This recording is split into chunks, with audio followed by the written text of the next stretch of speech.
দেখছস? আমি আপনারা সবাই ভিডিওটা দেখেন, ভিডিওটা দেখার পর আমি কিছু কথা বলবো। আর আমার সন্দীপের ভাই বোনে যারা আছেন বন্ধুরা, সবাই কিন্তু ভিডিওগুলো শেয়ার করবেন।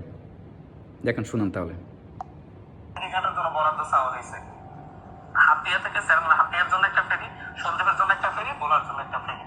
সন্দীপের ফেরির কাজ হয়ে গেছে, ইয়ার কাজ হয়েছে। আমি দৌড়াই আমি এখন হাতিয়া ফেরির কাজ নিতে পারি নাই। আমি উপরে নেতা ছিলাম। বাবা মাসুদ, তোমাকে বলতেছে আমি, সন্দীপের জন্য একটা ফেরি, বোলার জন্য একটা ফেরি, তোমার হাতের জন্য একটা ফেরি। সন্দীপের ফেরি হয়ে গেছে, বোলার ফেরি হয়ে গেছে, হাতের ফেরি এখনো তুমি পাও নাই। তো বাবা মাসুদ, তোমাকে বলতে চাচ্ছি, তুমি তো এটা বুঝে নিতে হবে, আমাদের বাংলাদেশের প্রধানমন্ত্রী তোমাকে মূল্য দিচ্ছে না। কেন মূল্য দিচ্ছে না? তুমি 3টা ফেরির জন্য নাকি অ্যাপ্লাই করছো, সন্দীপেরটা আসে গেছে, বোলারটা আসে গেছে, তো তোমারটা আসে না কেন? তুমি নিজেকে নিজে বুঝে নাও, হাতিয়াকে প্রধানমন্ত্রীরা বা আমাদের বাংলাদেশের ভিতরে হাতিয়াকে কোনো মূল্য দিচ্ছে না, কোনো মূল্য দিচ্ছে না। মাসুদ, তোমাকে বলতে চাচ্ছি, সন্দীপের উপরে, মাসুদ তোমাকে বলতে চাচ্ছি, সন্দীপের উপরে তাকাবো না।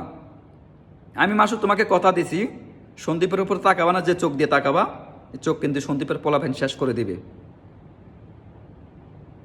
আমরা হাতিয়া নোয়াখালী কিনবা কাউকে ভয় পেবার আমাদের সময় নাই। সন্দীপের পোলাপাইন যে চোখ দিয়ে তাকাবে, চোখ তুলি ফেলবো। আমরা কথা দিচ্ছি তোমাদেরকে,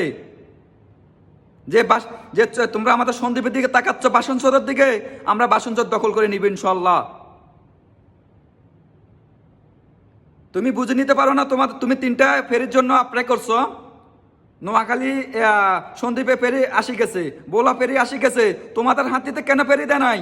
তুমি তো এটা বুঝে নিতে হবে, তোমাকে কেন ফেরি দেয় নাই? তোমাদের চরিত্র ভালো যে সেজন্য ফেরি দেয় নাই। তোমাদের চরিত্র অনেক ভালো, সেজন্য তোমাদেরকে এখনো ফেরি দেয় নাই, কখনো ফেরি দিবে না তোমাদেরকে। তোমাদের আগে কালচার ভালো করো, তোমাদের আগে চরিত্র ভালো করো, তখন গিয়ে বাংলাদেশের প্রধানমন্ত্রী বা এখন বাংলাদেশের প্রধানমন্ত্রী দায়িত্ব যে আছে সে তোমাদেরকে ফেরি দিবে। তা আমি মাসুদ তোমাকে বলতে চাচ্ছি, সন্দীপ নিয়ে কোনো কথা বলবো না। কথা বললে তোমার চোখ দুটের গুড়ি ফেলবো, আমি বলে দিলাম মাসুদ। তুমি কিংবা বিএনপির নেতা হোক, কিংবা জমাতের নেতা হোক, কিংবা তুমি ছাত্রদলের নেতা হও, আমাদের সন্দীপে ওগুলো দেখার সময় নাই। তোমার নেতা আমি তোমার পাশে, তোমার হাতিয়াই, সন্দীপের দিকে তাকাবা না। মাসুদ তোমাকে আবার ক্লিয়ারকে বলতে যাচ্ছি, তুমি যদি সন্দীপের দিকে তাকাও, তোমার চোখ তুলি ফেলবো, বলি তোমার চোখ তুলি ফেলবো।